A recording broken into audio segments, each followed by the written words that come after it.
азыр ошол шаймандарды биз пайдаланып турабыз. Экскаваторлордун поворотный подшипниктерин алмаштырганга.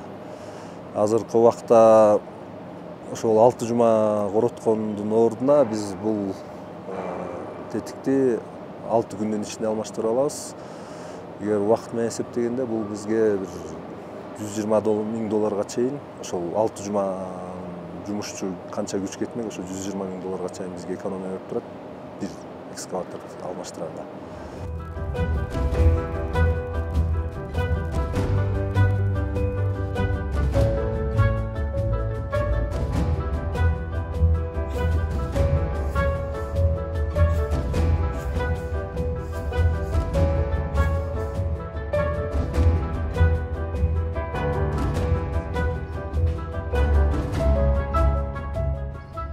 Теңиз Айпбергенович мына ушул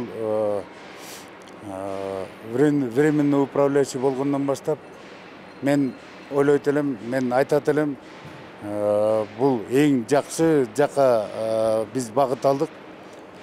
Элдерге айтат элем, биздин өндүрүш токтогон жок. Тескерисинче кайра алдыга жылдыруу максатында көп мисалы үчүн оборудование, жабдыктар келип атат. Жакшы специалисттер мынакей бизерде иштөө мүмкүнчүлүгүн алып атышат.